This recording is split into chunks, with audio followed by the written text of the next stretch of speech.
What's up main, how are you,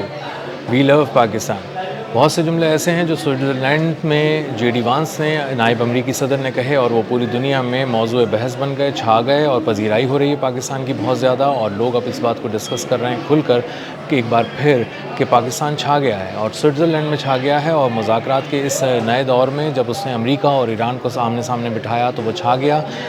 جو field marshal ہیں سید عاصم منیر، ان کی بے حد پذیرائی ہوئی، سب کے سامنے کھڑے ہو کر انہوں نے بات کی، دنیا بھر کا میڈیا تھا اور ہال کھچا کھچ بھرا ہوا تھا، اور لوگ اس بات کو سن بھی رہے تھے، دیکھ بھی رہے تھے اور ریکارڈ بھی کر رہے تھے، اور بہت سے ایسے الفاظ ہیں نائب امریکی صدر کے جو تاریخ میں امر ہو گئے اور تاریخ کا ہمیشہ کے لیے حصہ بن گئے۔ میرا نام اظہر علی خان ہے اور آپ دیکھ رہے ہیں آج کی بات۔ پاکستان نے یہ ایک بہت ہی غیر معمولی کامیابی سمیٹی ہے کہ اس نے لیک لیوسرن سمٹ کو کامیاب قرار دیا ہے اور کامیاب قرار بھی دیا ہے، اور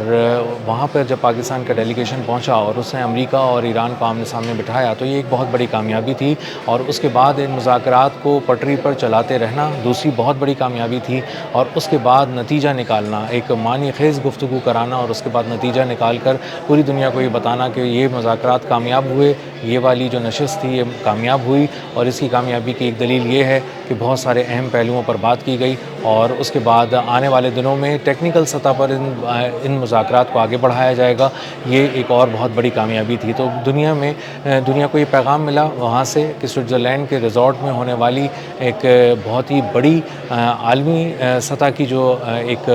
سمٹ تھی یہ کامیاب ہو گئی، اور دنیا پر جو تیسری عالمی جنگ کے سائے منڈلا رہے تھے، پاکستان نے ان سائے جو منڈلاتے سائے جو تھے ان سے دنیا کی جان چھڑا دی اور امن کو ایک اور موقع دے دیا، گو کہ بہت سی طاقتیں اس بات کی کوششیں کر رہی تھیں کہ کسی طرح ان مذاکرات کو ڈی ریل کر دیا جائے، ان کا انعقاد ہی نہ ہو، یا انعقاد ہو تو معاملات اتنے زیادہ آپس میں خراب رہیں دونوں ممالک کے کہ بات چیت خراب ہو جائے اور وہ پٹری پر نہ آ سکے۔ لیکن پاکستان نے اپنی تدبر سے، بہت ہی فہم سے، اپنی دانش سے، تدبر سے، دور اندیشی سے ان سارے معاملات پر قابو پایا اور ایک بہت ہی کامیاب قسم کی جو مذاکرات کا دور تھا ان کا انعقاد کرایا۔ ان کامیاب مذاکرات کا ایک بہت اہم پہلو یہ تھا کہ پاکستان کے وفد کی، پاکستان کے وزیر اعظم کی، پاکستان کے فیلڈ مارشل سید عاصم منیر کی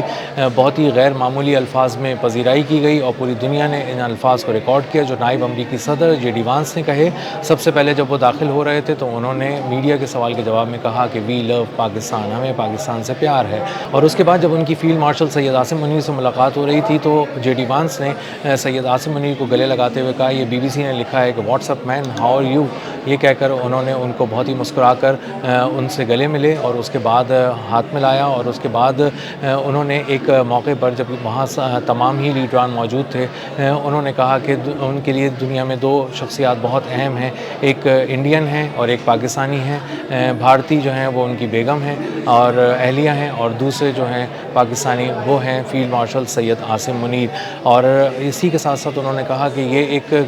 بہت ہی اچھے ملٹری لیڈر ہی نہیں ہیں، وہ تو اپنے آپ کو ثابت کر ہی چکے ہیں، لیکن یہ ایک بہت ہی غیر معمولی طور پر ایک بہت ہی شاندار سفارتکار کے طور پر ابھر کر سامنے آئے ہیں۔ اب جب نائب امریکی صدر J D once Syed Asim Munir کی اور وزیر اعظم شہباز شریف کی پذیرائی کر رہے ہیں تو یہ کوئی عام اور معمولی الفاظ نہیں ہیں، نہ ہی یہ جذبات میں کہے گئے الفاظ ہیں، اور نہ ہی یہ ایک ایسے الفاظ ہیں جن کو روٹین کے طور پر دنیا لے گی، اور دنیا ان کو بہت ہی سنجیدگی سے بھی لے رہی ہے، اور ان کی پذیرائی کے پیچھے ایک بہت ہی ٹھوس بنیاد موجود ہے، اور اس بنیاد کی سب سے اہم وجہ یہ ہے کہ پاکستان عسکری طور پر ابھر کر سامنے آیا جب اس نے بھارت کو، اپنے سے 7 گنا بڑے ملک کو شکست دی،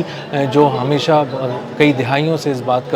کو دہرا رہا تھا کہ جب بھی ہم کبھی تم سے جنگ کریں گے ہم تمہیں مٹا دیں گے، لیکن ہوا یہ کہ اصل میں بھارت کی بہت ساری بیسز، بہت سارے فوجی اڈے، بہت سارا ایکوپمنٹ، بہت سارا غرور، بہت ساری فضائیہ مٹی ہو گئے، مل گئے، تباہ ہو گئے، اور اصل میں پاکستان نے ان کو صفحہ ہستی سے مٹا دیا۔ اسی کے ساتھ ساتھ جو بھارت کی سفارتکاری تھی پاکستان نے اس کو شکست دے دی، پوری دنیا کے اندر پاکستان کی سفارتکاری کا ڈنکا بجا، اور مودی ہر طرف سے مائنس ہو گیا، جے شنکر ہر طرف سے مائنس ہو گیا، اجت ڈبل ہر طرف سے مائنس ہو گیا، اور جو راجناتھ سنگھ ہے اس کو بھی دنیا نے مائنس کر دیا۔ تو اصل میں بہت سارے چہرے ایسے تھے بھارت کے جو اس کی شناخت بن رہے تھے، لیکن وہ شناخت ہمیشہ کے لیے مٹ گئی، اور اب جب بھارت جا کے کہیں بات کرتا ہے نہ تجارتی طور پر اس کا کوئی وزن ہے اور اس کی کوئی بات سنی جاتی ہے، نہ سفارتی طور پہ جب وہ کسی ملک کے ساتھ برابری کی سطح پہ بات کرنے جاتا ہے تو بہت زیادہ اس کو وہ عزت ملتی ہے جو اس سے پہلے لوگ اس کو طاقتور سمجھ کر دے رہے تھے۔ اسی کے ساتھ پاکستان نے اپنی سفارتکاری کا جب لوہا منوایا، پوری دنیا کے ساتھ بات چیت کی، عسکری طور پہ اپنے آپ کو ایک ایشیا کا ٹائگر جو ہے وہ قرار دیا اور اس کو اس پہ ثابت کیا، تو اس کے بعد پوری دنیا کو سمجھ میں آ گیا کہ پاکستان سے بات کرنا جو ہے وہ زیادہ اہم ہے. بھارت اس خطے میں اتنا اہم نہیں ہے. پاکستان نے اپنے آپ کو منوا لیا ہے ایک جنگ میں، ایک کھلی جنگ کے اندر. اور اس کے بعد جب انہوں نے بات چیت شروع کی تو اندازہ ہوا کہ پاکستان سفارتکاری میں بھی بہت آگے ہے. اب جب ایران اور امریکہ کے درمیان جنگ ہوئی تو پاکستان نے بہت ہی تدبر کا مظاہرہ کیا اور اس نے ایک بہت ہی اہم کردار ادا کیا. اور اس اہم کردار ادا کرنے میں سب سے امپورٹنٹ کردار یہ تھا کہ پاکستان نے ایران کو سمجھایا کہ وہ جذباتی نہ ہو. پاکستان نے امریکہ کو بتایا کہ وہ اپنی طاقت کے غرور میں یہاں پر اندھا دھند نہ چڑھ دوڑے، اس کے اپنے نقصانات ہوں گے اس کو. اسی طرح سعودی عرب جو اس معاملے کا ایک بہت ہی اہم فریق تھا، اس کو پاکستان نے بہت اچھی طرح نہ صرف سمجھایا بلکہ پاکستان نے وہاں پر اپنے فوجیوں کو تعینات کیا اور اس کے بعد جو دو طرفہ ایک پیکٹ تھا اس کو بھی پورا کر کے دکھایا. اسی کے ساتھ ساتھ بہت بڑی جو تیسری عالمی جنگ چھڑنے والی تھی اور جو امریکہ اور ایران کے تنازع سے شروع ہونے والی تھی، اس کو بھی پاکستان نے روکنے میں ایک اہم کردار ادا کیا اور دنیا کو ایک بہت بڑی جنگ سے بچا لیا. تو اگر جے ڈی وانس کہہ رہے ہیں کہ سید عاصم منیر بہت زبردست انسان ہیں، وزیر اعظم شہباز شریف بہت ہی زبردست انسان ہیں، اور اس سے پہلے ڈونلڈ ٹرمپ کئی بار یہ بات کہہ چکے ہیں کہ پاکستان عسکری طور پہ بہت مضبوط ہے. پاکستان نے رفال طیاروں کی ایک لائن لگا دی تھی گرانے کی جو بھارت کے، اور اسی کے ساتھ ساتھ پاکستان نے سفارتکاری میں اپنا لوہا منوایا. تو اس کی وجہ یہ ہے کہ وہ دیکھ چکے ہیں کہ پاکستان عسکری طور پہ اور سفارتی طور پہ بہت زیادہ مضبوط ہے، اور اسی کے ساتھ ساتھ وہ خطے کے تمام ممالک کے ساتھ مخلصانہ رویہ بھی اپنا جاری رکھے ہوئے ہے. ایران کو بہت زیادہ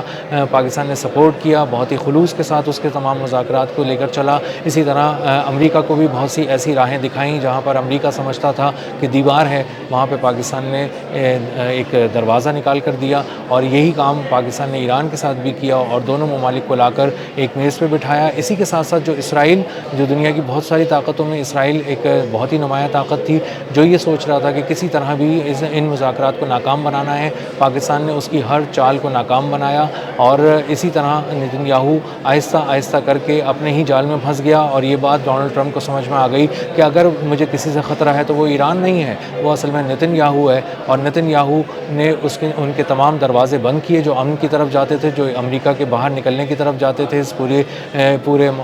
ایک ماحول سے جو جنگ کا ماحول تھا.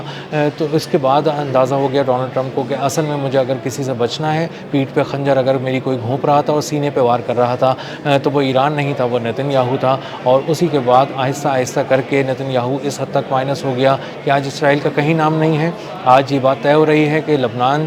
سے اسرائیل کی فوج نکل آئے گی، لیکن اس کے بارے میں کوئی نتن یاہو سے نہیں پوچھ رہا. اس کو فیصلہ سنایا جا رہا ہے اور آنے والے دنوں میں اندازہ یہ ہوتا ہے کہ نتن یاہو بہت بری طرح پھنس رہا ہے اور پاکستان ابھر کر سامنے آ چکا ہے پوری دنیا کے سامنے، اور پاکستان کی غیر معمولی قسم کی پذیرائی ہو رہی ہے. آنے والے دنوں میں پاکستان ایک بہت بڑے لیڈر کے طور پر دنیا میں ابھر کر سامنے آنے والا ہے. اب تک کے لیے اتنا ہی. ملتے ہیں اگلے ولاگ میں کسی نئی خبر، نئے تجزیے اور نئے زاویے کے ساتھ. اللہ حافظ.